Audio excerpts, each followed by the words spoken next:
Merci beaucoup, très cher maître et président du jury, pour la parole m'accordée. Je tiens à remercier personnellement le docteur Kabouyaya pour avoir entretenu ce travail malgré son âge. Quand j'ai appris que nous avions un candidat qui devait faire sa soutenance de mémoire, quand on m'a parlé de son âge, j'étais presque sceptique. Je me disais, mais est-ce qu'il a encore la force? Est-ce qu'il va tenir? Est-ce qu'on ne va pas le précipiter vers la mort? Oui, mais Dieu merci, je l'ai trouvé vraiment très vif, très combatif. Et il est plus actif que les jeunes même, hein? Certains jeunes que je connais. Vous avez vu la qualité de sa présentation et pour ça je tiens à le féliciter. En même temps, je félicite le professeur ordinaire Wanda qui a, malgré ses occupations, dirigé ce travail jusqu'au bout. Il a été persévérant et aujourd'hui, je pense qu'il est très fier d'avoir abouti à son objectif. Je remercie en même temps mes très chers maîtres,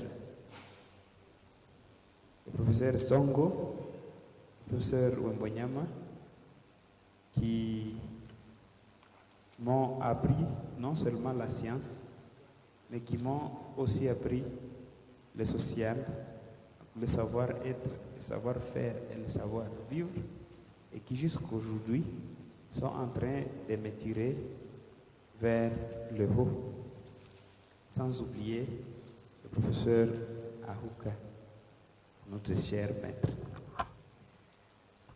Je vais faire quelques commentaires sur ce travail que j'ai lu avec beaucoup d'intérêt. Vous savez que nous sommes dans ce monde et aucun travail ne peut être parfait tant qu'il a été fait par un humain. Il y a toujours des petites failles, des petites coquilles. Et nous avons dit le matin que tout scientifique doit être modeste, n'est-ce pas? Et il doit toujours accepter et corriger les petites erreurs qui peuvent se glisser dans le travail. Alors, parlons forme, un travail bien écrit, bien présenté, peu de fautes d'orthographe, interligne police bien respectée, sauf que je vois la page 2, Dr Kabouyaya, qui après avoir écrit dédicace signe encore. Je pense qu'il pourra effacer ça, dédicace et remerciements. Le résumé est bien fait, sauf que au paragraphe qui concerne les patients et méthodes, il nous dit qu'il a fait une étude descriptive et rétrospective. Mais en lisant le travail, nous avons remarqué que l'étude est rétrospective et analytique. Et donc, il faudra corriger. Étude rétrospective et analytique. Comme venait de le dire mon cher maître, le professeur émérite Aouka, il y a quelques paragraphes que j'ai trouvés absents dans le travail. Dans l'introduction, je n'ai pas retrouvé l'intérêt du travail, je n'ai pas retrouvé le cadre conceptuel, je n'ai pas retrouvé la subdivision du travail. Ça aurait été très bon s'il y avait un cadre conceptuel dans ce travail. En ce qui concerne le premier chapitre, la revue de la littérature, je pense que les normes ont été respecté.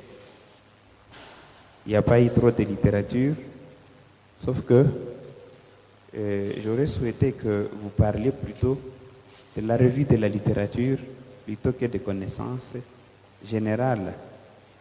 Sinon, on vous demanderait quelques images, n'est-ce pas? Si vous parlez des connaissances générales, et on vous demanderait de parler un peu de l'anatomie et de l'abdomen, ce qui n'est pas très important ici. Je pense que vous parlerez plutôt des revues de la littérature, étant donné que c'est de cette façon que le travail est structuré. Au chapitre 2, vous parlez des matériels et méthodes. Et je vois en premier le cadre de l'étude. Deuxièmement, le matériel. Je pense que ce n'est pas comme ça que vous devriez figurer votre travail. Le cadre de l'étude, oui. Après le cadre de l'étude, vous parlerez du type de l'étude, la population de l'étude,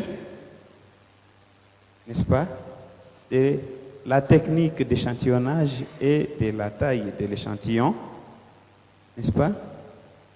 Nous parler des critères d'inclusion et de non-inclusion. Je vois que vous avez escamoté les feux ici. Nous ne connaissons pas la population cible, nous ne connaissons pas votre technique d'échantillonnage, nous ne comprenons pas tant de choses-là. Je crois que ça, il faut reprendre pour faire une rédaction telle que c'est demandé.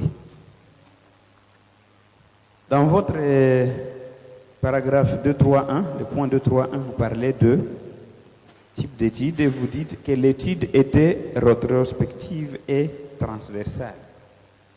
Alors que dans le résumé, vous avez dit que l'étude était rétrospective et destructive. Et celui qui vous lit trouve que c'était une étude rétrospective et analytique. Ça porte à croire que vous n'avez pas compris ce que veut dire l'étude rétrospective, descriptive et l'étude rétrospective transversale. Peut-être que ce sera ma question après. Donc, il faut corriger ici. Je ne vois pas non plus les tests statistiques qui ont été utilisés, alors que vous nous avez parlé des SPSS, du qui carré, mais dans le manuel, rien n'est dit. Comment est-ce que vous avez collecté vos données? Comment est-ce que vous avez analysé les données? Ce n'est pas ressorti. Vous pouvez voir ça à la page 17. En parlant de résultats,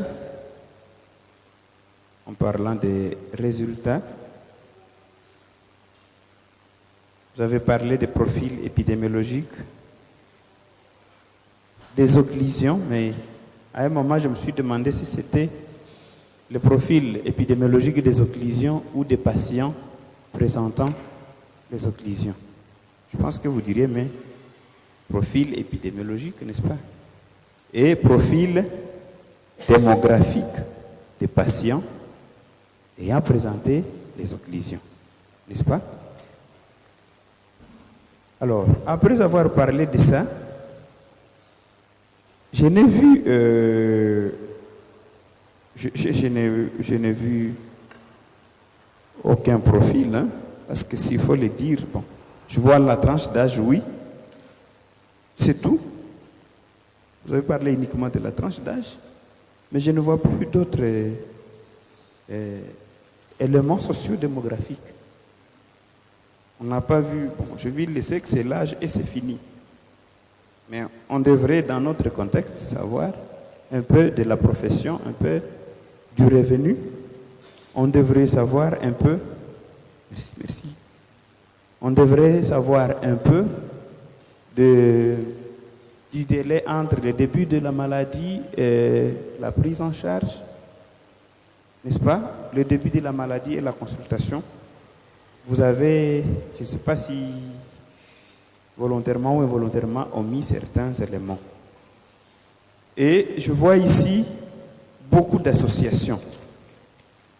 Rapport entre les sexes des patients et les décès, rapport entre l'âge et le décès, rapport entre ceci et cela. À un certain moment, je me suis rendu compte que vous avez utilisé des données qui n'étaient pas nécessaires. Il y avait des données très nécessaires, comme les antécédents, les décès, la durée du début de la maladie à la prise en charge ou de l'hospitalisation. Mais à un certain moment, vous avez exagéré dans certains... Quand vous dites rapport entre les types de douleurs abdominales et le décès, ce n'est pas une donnée qui est très informationnelle. Je pense qu'on peut se passer de cette donnée. Le rapport entre l'arrêt des gaz et le décès, je pense qu'il y a quelques éléments que vous pouvez ne pas mettre et mettez seulement l'essentiel. J'avance très rapidement parce que j'ai presque épuisé mon temps. Maintenant, quand vous parlez du rapport entre le ballonnement abdominal et le décès, je ne comprends rien. On dirait que... Et j'ai trouvé que beaucoup de ces rapports ne sont même pas significativement associés au décès. Et je crois qu'il faut enlever ça pour ne pas vous surcharger pour rien et garder l'essentiel.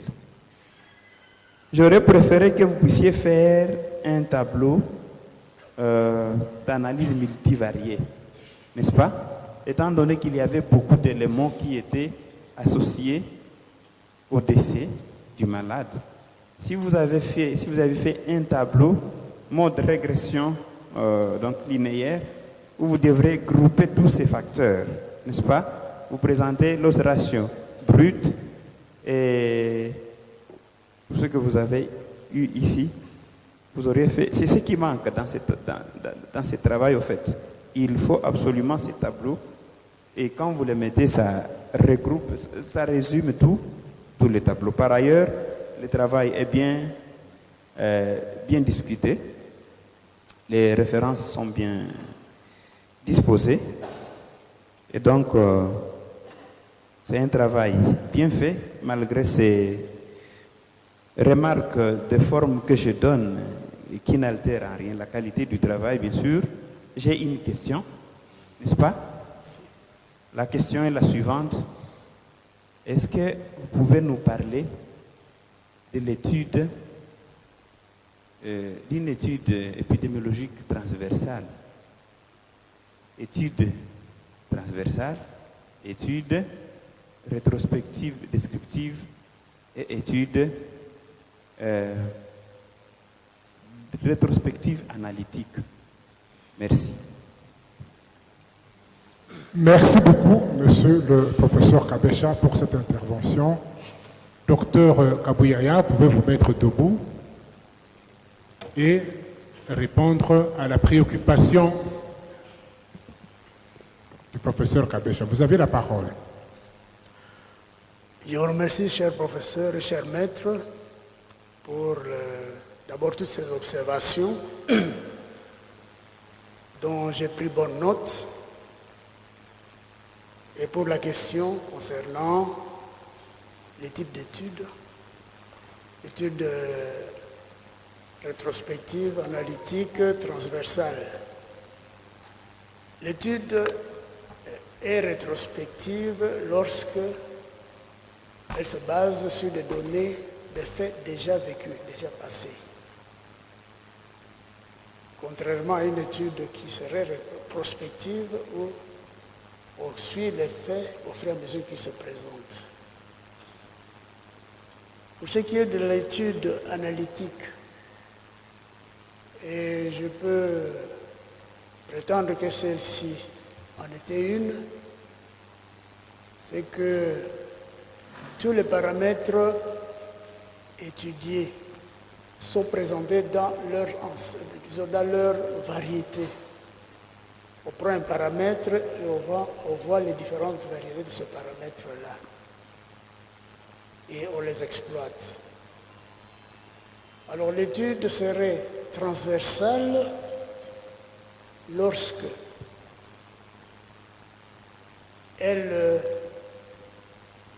les faits étudiés sont des faits qui se sont passés à un moment donné du temps.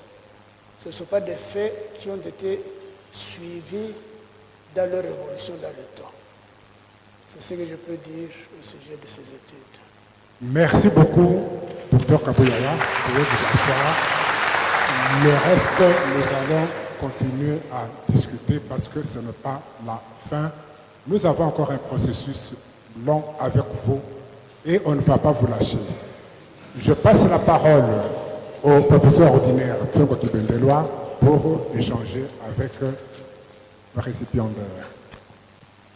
Merci, Monsieur le Président, pour la parole. Alors, je voudrais m'adresser directement au candidat, à le remercier, parce que c'est la seule arrêt. Moi, le féliciter. Je voulais le féliciter d'abord pour ce travail qu'il fait. On a parlé de l'âge, mais vous le voyez, il est jeune. Même si sur le plan âge, etc., mais il est jeune, il est actif, il est plus fort. On a dit tout à l'heure, sur le plan physique, il est même plus fort que son jeune frère, qui est son promoteur. On l'a vu à Moussenana, il était rapide, mais lui, il était toujours. Donc, pour dire que. Donc, je crois que le cerveau, je crois que c'est la même chose. Donc, je crois qu'il n'y a pas à s'inquiéter de ce côté-là. Donc, je voulais le féliciter pour ça. Je voulais également le féliciter surtout. On a dit tout à l'heure, le sens de l'honneur. Beaucoup de personnes, même en Europe, à cet âge, ne peuvent pas présenter un mois de spécialisation. Ils estiment que non, moi je peux le faire, il n'y a pas de problème, j'ai des diplômes équivalents, ainsi de suite. Donc c'est un homme humble. Vous ne pouvez pas savoir ce qu'il est. Sous apparence, façon d'échanger, c'est un homme très humble. Et c'est ça sa qualité, qu'il a poussé jusqu'à ce niveau-là. Vous ne pouvez pas savoir ce qu'il est, mais il est très humble. Il respecte tout le monde, etc. On l'a dit tout à l'heure. On a dit tout à l'heure, il n'est pas conflictuel. Ce sont ces genres de caractères qui permettent aux doctorants, à l'apprenant d'aller de l'avant. Mais si vous vous présentez comme connaissant tout, on le laisse ici, etc. Même si vous connaissez tout et vous êtes humble, on vous apprend même ce que vous connaissez, puis après, il faut savoir que personne ne connaît tout, même dans ce domaine. On apprend toujours, on améliore toujours ce que vous connaissez. Il faut toujours être humble pour aller de l'avant. C'est une qualité vraiment qu'il faut féliciter. Et à suivre pour les jeunes. C'est un exemple qu'il faut suivre. Il faut suivre son exemple, être humble, non conflictuel et toujours chercher à aller de l'avant.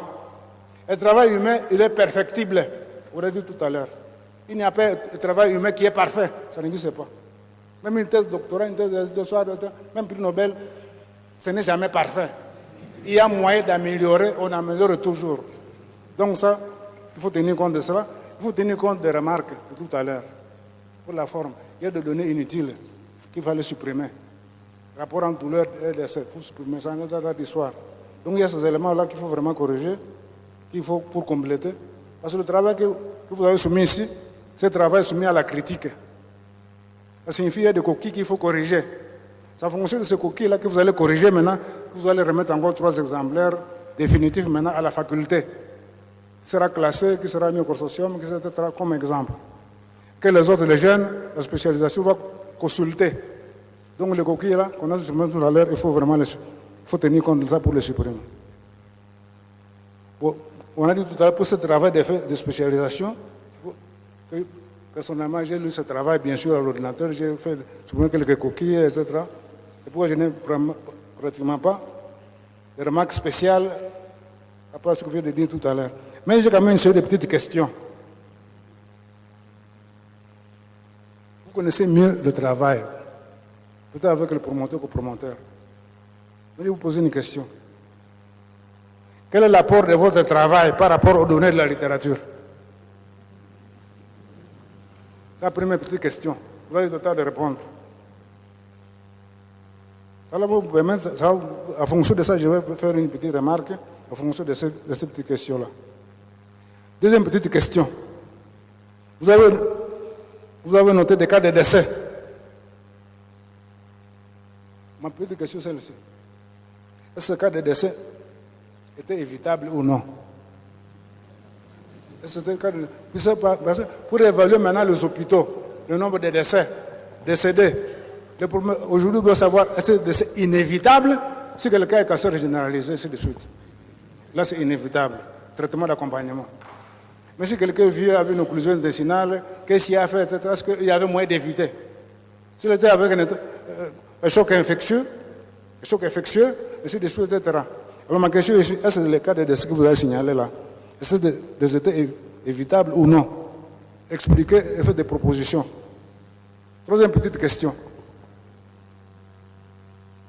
On a posé... Non, pas encore. Je continue. Troisième petite question. On a parlé tout à l'heure de la forme et du plan. D'abord, je voudrais vous remercier parce que vous avez quand même respecté ce que vous avez recommandé. Ce que vous avez recommandé, c'est pour la forme. Vous avez présenté le travail comme le professeur l'a dit tout à l'heure. Ça remarque. Nous avons dit que ça c'est bon pour les projets. Quand vous faites sur le projet, le protocole, ainsi de suite. Mais quand vous devez écrire le chapitre de matériel et méthode, il faut faire très attention. Vous marquez d'abord le cadre de l'étude. Les gens vous disent, est-ce que ça vaut la peine? Il a fait ce travail, où, etc. du soir, etc. du soir. Nous avons dit que même avant de passer aux méthodologies, comme vous avez déjà les résultats, donnez une idée générale sur le matériel. Le matériel, je vous dis, ce ne sont pas des bics, des papiers, ou tout comme ça, je travaille. Non. L'objet qui constitue votre étude, c'est combien de malades, autant de malades. Il faut déjà, quand quelqu'un veut le matériel méthode, mais il va voir si ça vaut la peine d'aller lire le reste. Donc on doit avoir des données sur le matériel. Donc il faut petit matériel. Le travail porte sur autant de personnes, etc. Les soirs, vous donnez même d'ailleurs, à principe, l'âge moyen, l'âge inférieur, l'âge maximum avec l'âge moyen, et c'est des choses, etc. Je vois que vous avez fait un effort, vous aurez le temps d'apparaître tout à l'heure. Alors mon premier, c'est le professeur vous va poser une question sur les critères de non-inclusion et les critères d'exclusion dans la méthodologie. Je voudrais vous me donner la différence des critères, entre critères de non-inclusion et critères d'exclusion. Ce sont des synonymes où il y a une différence.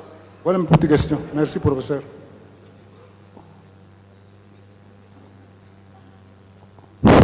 Merci beaucoup, monsieur le professeur ordinaire Tsongo Kibendelwa.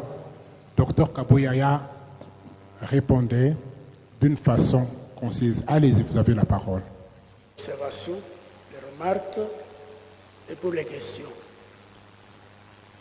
Alors, il y a la première question que je n'ai pas bien saisie, mais je vais commencer par celle que j'ai bien saisie. C'est celle qui concerne les décès. Les décès étaient-ils évitables ou non? Alors, il y a des décès qui étaient évitables, mais que nous mettons sur le compte du retard de l'initiation de la prise en charge. Il y a aussi des décès qui étaient inévitables. Par exemple, quand nous considérons les techniques opératoires, nous avons parlé des cas de colostomie, donc d'installation d'une anus artificielle en laissant la lésion en place. Il s'agit là de cas où nous pouvons considérer que le décès était inévitable parce qu'en fait, si on laisse la lésion en place, c'est qu'on a estimé que la lésion était non résécable. Il s'agit la plupart des fois de tumeurs malignes. Alors, ces cas où l'on doit procéder, on doit adopter des mesures palliatives pour essayer d'améliorer les derniers jours de vie parce que le patient est en fait avec une pathologie qui est inévitablement mortelle. À ce moment-là, ces décès-là, on peut les qualifier de non évitables. La plupart d'autres décès, ce sont des décès évitables si on respecte le moment opportun pour l'initiation de la prise en charge. C'est ce que je pourrais dire sur cette question de décès. Vous avez demandé ensuite si le critère d'exclusion, s'il y a une différence entre un critère d'exclusion et un critère de non-inclusion. Je pense que les deux veulent dire la même chose. Ce qui n'est pas inclus est exclu.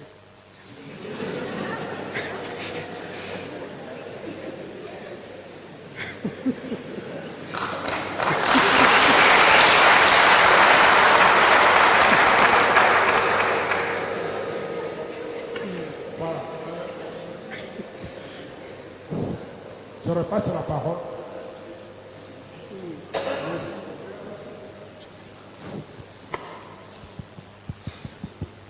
Merci, docteur, pour la réponse.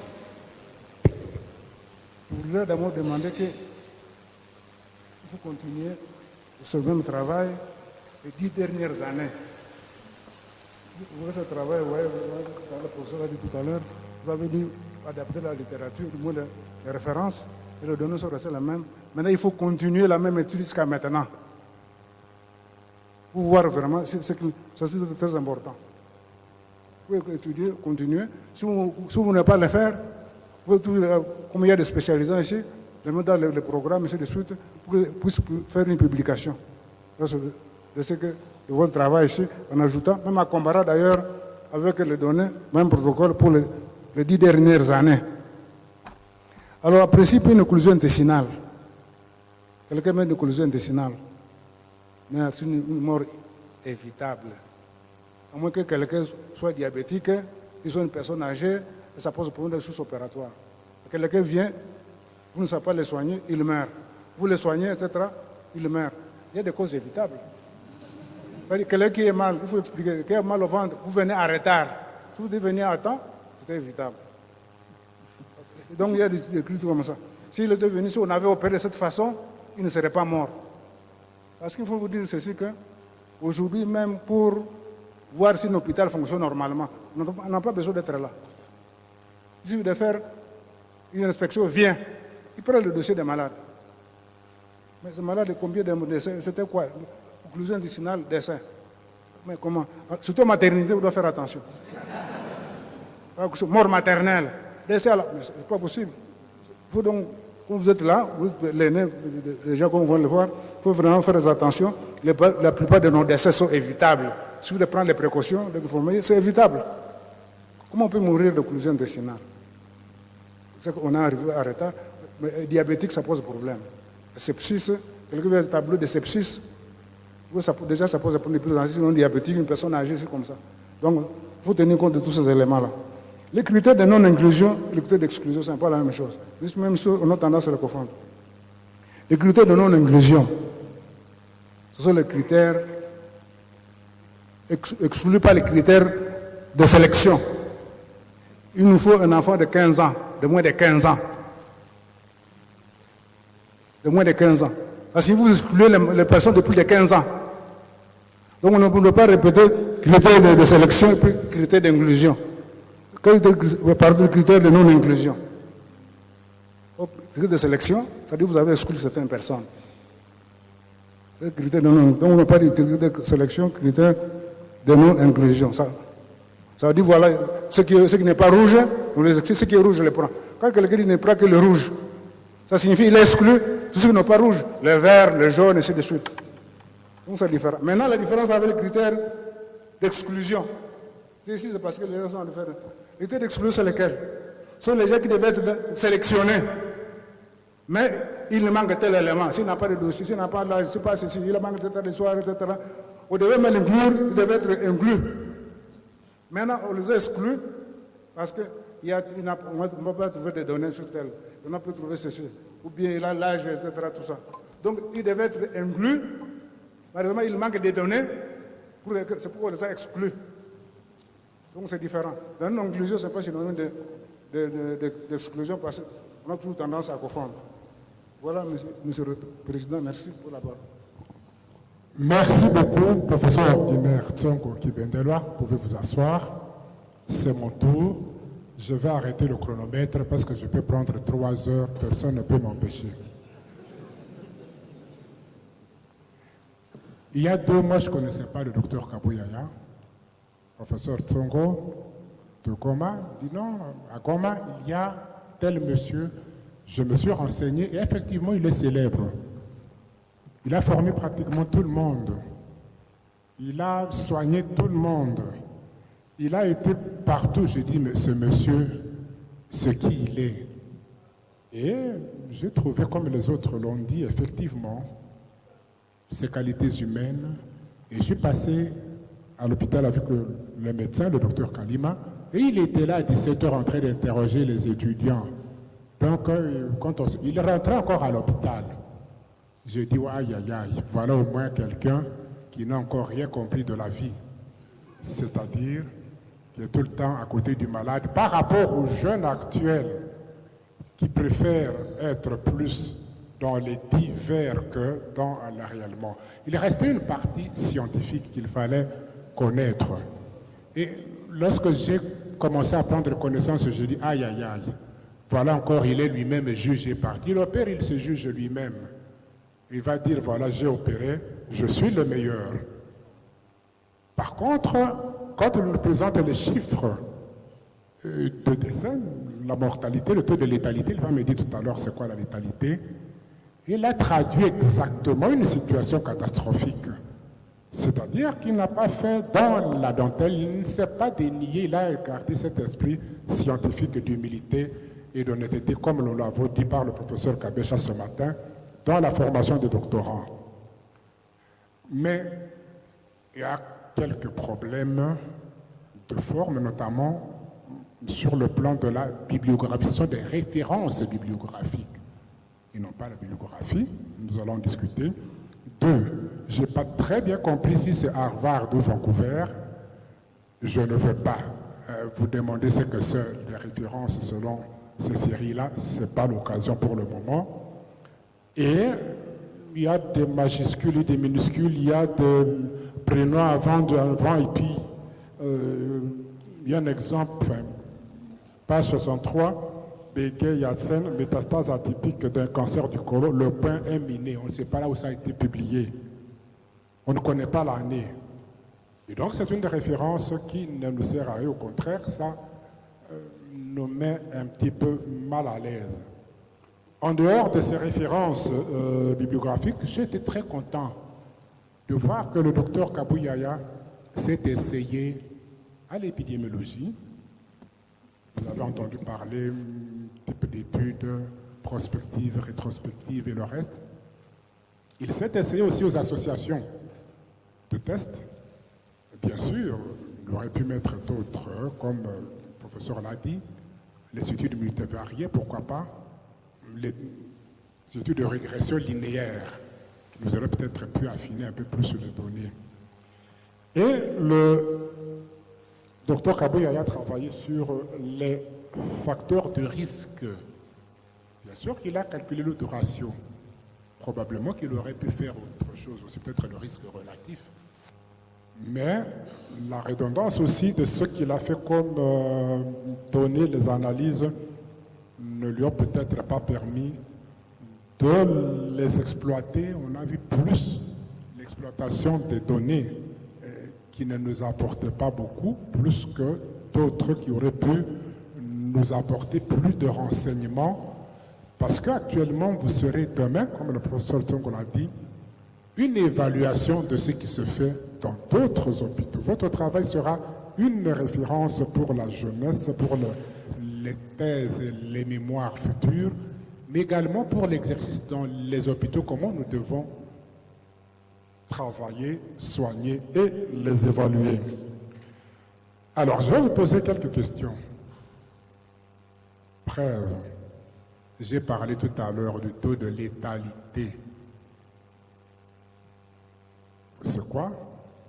2. Je n'ai pas vu ou alors j'ai mal lu les considérations éthiques, parce que nous avons un comité d'éthique, que ce soit à Bukavu ou à Goma, demain nous l'aurons obligatoirement ici. Ceux qui ne l'ont pas seront obligés nécessairement de venir à Bukavu ou à Goma pour avoir ce quitus du comité d'éthique. Le professeur Tsongo en a parlé ce matin. C'est une obligation, même quand nous devons publier. Et également, la dernière question, est-ce... Oui. Les limites du travail non plus. la remarque, c'est que ce que j'ai dit, comme il n'y a pas de limite, c'est que vous êtes jugé parti vous-même. C'est-à-dire que tout ce qui est là-dedans, on peut le considérer, on peut le généraliser, on peut prendre comme parole d'évangile. Et ensuite, dernière question, est-ce que les objectifs de ce travail ont été atteints? Voilà, docteur, ce que j'avais comme préoccupation. En ce qui concerne les remarques, vous ne répondez pas. En ce qui concerne certaines considérations qui peuvent gêner, vous ne répondez pas, répondez aux questions et nous allons juger les réponses. À vous la parole. Alors, pour ce qui est des considérations éthiques, bon, je pense que la commission d'éthique est au courant de ce travail, parce qu'elle a été contactée par le décanat de la faculté de médecine. Alors, pour les autres questions, vous allez m'excuser, monsieur le professeur, il y a un problème d'acoustique qui m'empêche de capter les questions avec clarté.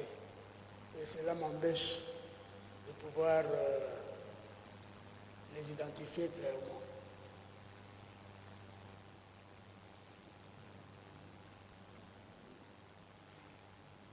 Le taux de létalité, c'est quoi?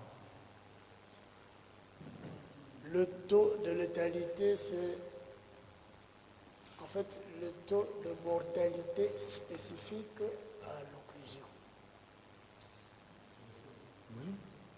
C'est bon? C'est bon.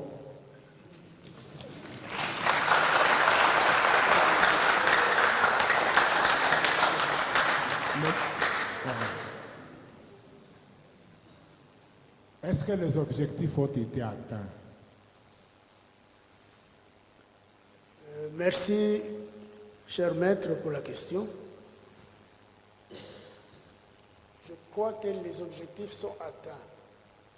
On peut les passer en revue et on va constater que tout ce qui correspond à ces objectifs-là figure bel et bien dans les résultats. Je prends par exemple le profil épidémiologique et démographique. La population est connue, l'échantillon est connu. Pour ce qui est de la proportion de la pathologie qui nous intéresse par rapport à cette population, la précision est là.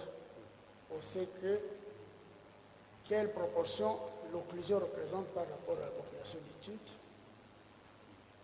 La question concerne les paramètres, les facteurs qui sont associés au décès. Nous les avons énumérés. Ils sont pratiquement sur tout le parcours du patient avec occlusion. À partir de l'admission, les plaintes, la paraclinique, la prise en charge, tout est concerné. On peut retrouver les facteurs impliqués dans le décès à tous les niveaux. Nous avons localisé. La question du taux de mortalité, nous l'avons précisé. Et une autre précision qui a été donnée aussi, c'est celle qui concerne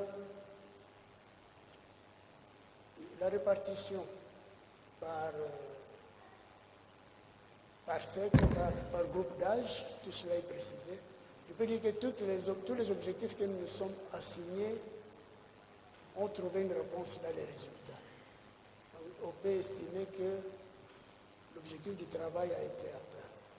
Et cela nous a permis de dégager quelques recommandations qui peuvent alléger la charge de mortalité due à l'occlusion si on les observe. Demain, nous n'aurons plus de problème si vous présentez vos résultats en fonction des objectifs.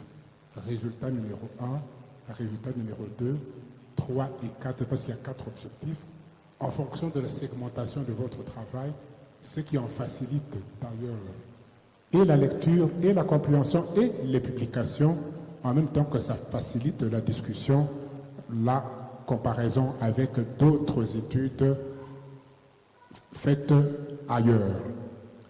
Monsieur le secrétaire général académique, représentant monsieur le recteur de l'université catholique du Graben, permettez-moi de remercier les collègues qui m'ont accompagné, le professeur Aouka, je crois qu'il est toujours en ligne, le professeur Wanda, le professeur Tsongo, le professeur Kabesha. Ce n'est pas toujours une tâche facile que d'être là où l'on est, même si l'on l'a fait des dizaines de fois. Docteur Kabouyaya, vous avez compris, le travail, nous voudrions vous voir d'ici 3 ans ici, certainement pour votre thèse d'agrégation, pourquoi pas. À ce moment-là, nous allons encore affiner un peu plus les données et les analyses récentes et les méthodes de statistiques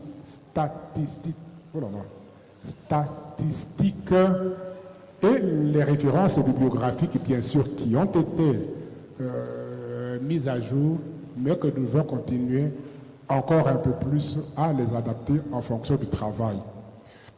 Monsieur le secrétaire général académique, pouvez-vous permettre au jury de se retirer pour délibérer à huis clos? Merci beaucoup.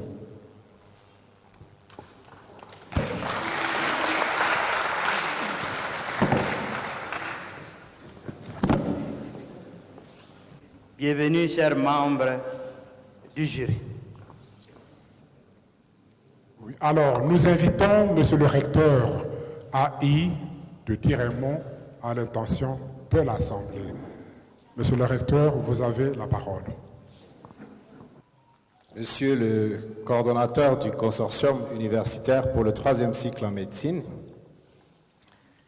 éminents professeurs émérites, professeurs ordinaires et professeurs membres du jury, mesdames et messieurs, distingués invités, c'est avec une grande joie que je prends la parole ici pour vous dire 3 petits mots. Le premier mot, c'est un mot de satisfaction. Un mot de satisfaction à vous tous qui êtes dans la salle et qui êtes venus témoigner dans cette somptueuse salle de la paix de votre appréciation de la qualité de formation à l'UCG.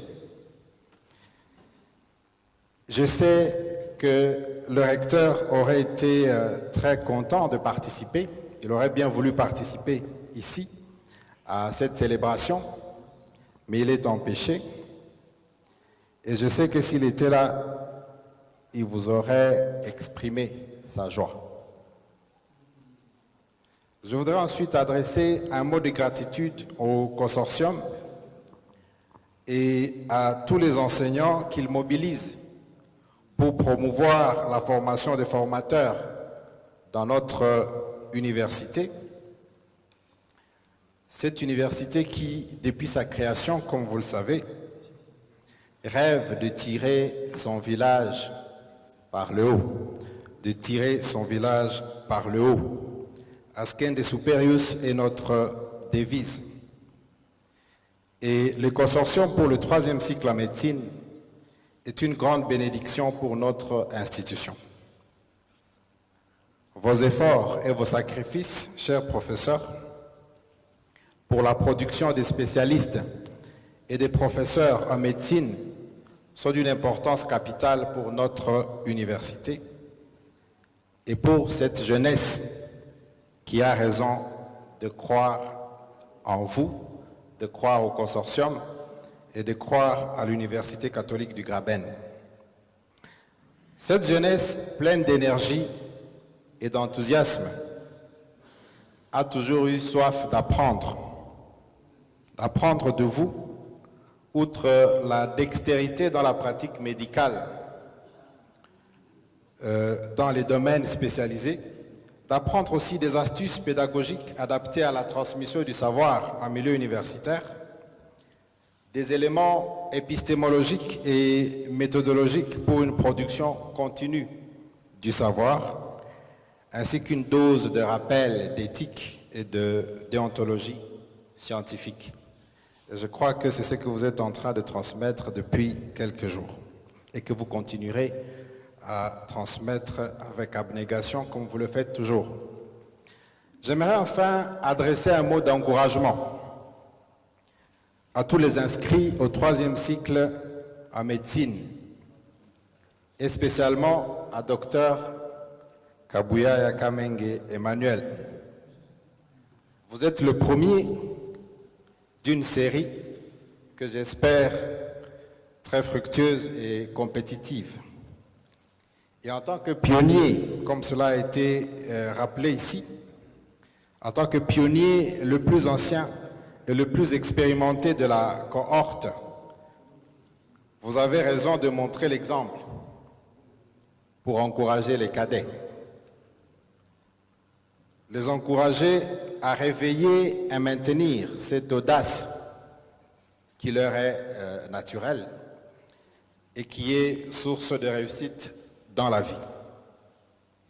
Donc félicitations pour le travail que vous venez de réaliser.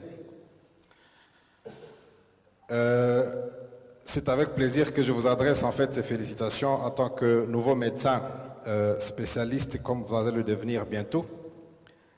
Et cette journée scientifique a été très intéressante et très enrichissante. Et j'aimerais réitérer mes encouragements à ceux qui sont encore dans la queue et leur dire que là où le pionnier a réussi, vous n'avez aucune raison de craindre. Vous allez aussi réussir. Voilà donc, je vous félicite tous et je vous encourage pour tout ce que vous êtes en train de faire. Je vous remercie.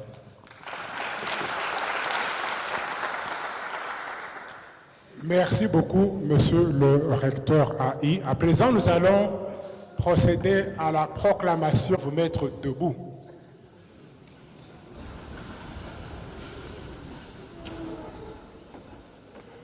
Le jury chargé par monsieur le recteur de l'Université catholique du Graben de procéder à l'organisation de l'épreuve de fin de spécialisation en médecine de monsieur le docteur Kabuyaya Kamenge Emmanuel en vue de l'obtention du grade de spécialiste en médecine. Après délibération à huis clos, le jury a pris la décision suivante. Monsieur Kabuyaya Kamenge Emmanuel a réussi à l'ensemble de l'épreuve avec la mention distinction.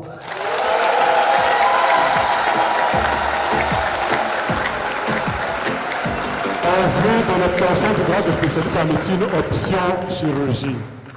Les prescriptions de l'ordonnance loi numéro 81-026 du 3 octobre 1981, telles que modifiées et complétées à ce jour, relatives à la collation des grades académiques au sein des universités étant rigoureusement respectées, nous invitons monsieur le recteur de l'Université catholique du Graben à bien vouloir conférer le grade de spécialiste en médecine au candidat précité, fait à Butembo le 10 août 2022, le président, le secrétaire général académique, les membres.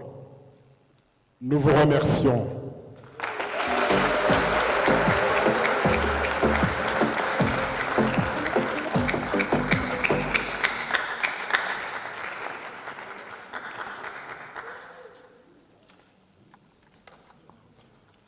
Nous, professeur Nissé Nzereka Mwendi, secrétaire général académique agissant au nom du recteur de l'Université catholique du Graben en mission, vu le procès verbal du jury chargé de procéder aux examens de la dernière épreuve en vue de l'obtention du grade de spécialiste en médecine, attendu que toutes les prescriptions de l'ordonnance loi numéro 81-026 du 3 octobre 1981, telles que modifiées et complétées à ce jour, relatives à la collation des grades académiques au sein des universités, ont été respectées, Conférons aux candidats précités le grade de spécialiste en médecine, option chirurgie. Ce candidat a la jouissance de tous les droits attachés au grade académique obtenu, conformément à l'ordonnance loi précitée. Fait à Butembo le 10 août 2022. Pour le recteur empêché, professeur Nissé Nzereka Mwendi, secrétaire général académique. Félicitations.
Autres produits de transformation répondant mieux à la demande locale, nationale et internationale des techniciens des industries pharmaceutiques et de la gestion. Une ferme de bovins, ovins et caprins, des étangs piscicoles, des cliniques universitaires dotées d'un grand centre cardiologique, des champs expérimentaux et bien d'autres outils pour la formation d'une élite réellement utile à la restructuration, la transformation et le développement de notre milieu. L'UCG vous ouvre ses portes Et vous accueille dans ses enceintes.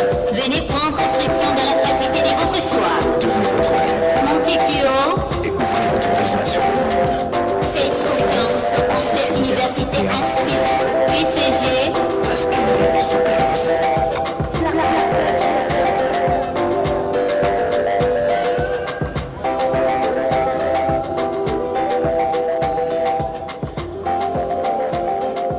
Et pour l'intense activité agro-pastorale, la sécurité alimentaire et les acteurs de santé publique les plus incontournables, les médecins dont l'immense réputation dépasse les limites de notre pays en ce qui est de la connaissance de la science et de l'art de guérir. Les économistes, rigoureux gestionnaires et agents qualifiés du développement en service d'une société à pleine mutation. Des juristes ou hommes du droit formés pour le besoin de justice, du respect des droits humains et qui sont de grande utilité dans une société et un État à réinventer. Aux côtés des politologues, ces scientifiques avérés prêts à mettre leur immense connaissance pour une gestion plus profitable de la chose publique et de nos entreprises. Les pharmaciens utiles à la conception des formules pour les médicaments et autres produits de transformation répondant mieux à la demande locale, nationale et internationale des techniciens des industries pharmaceutiques et de la gestion des médicaments. Des philosophes, des polytechniciens aujourd'hui en formation pour qu'ils soient des ingénieurs en génie civil et en électromécanique. L'UCG, c'est aussi l'outil des centres de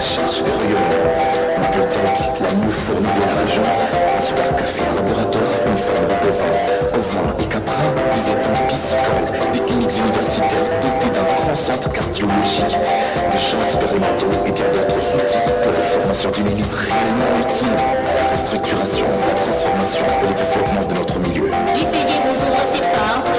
Et vous accueille dans ses enceintes.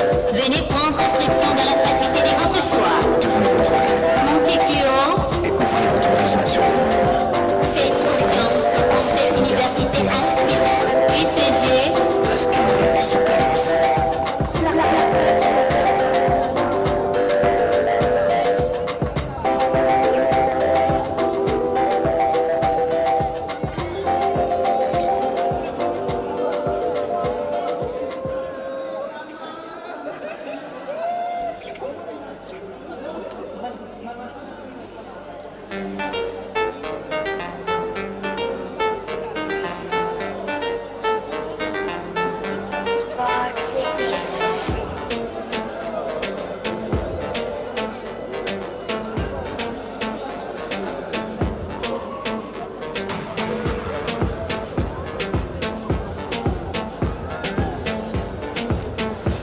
Oh, mnatufungia.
Mnanizidia sasa, nitakamata namna gani?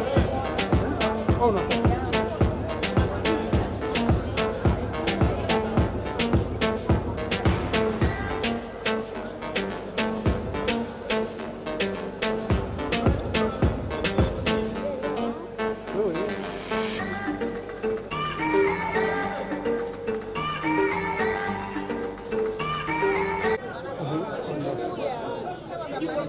Bonsoir, docteur. Avec l'expression de toutes nos félicitations, nous vous remercions déjà d'avoir tenu cette interview.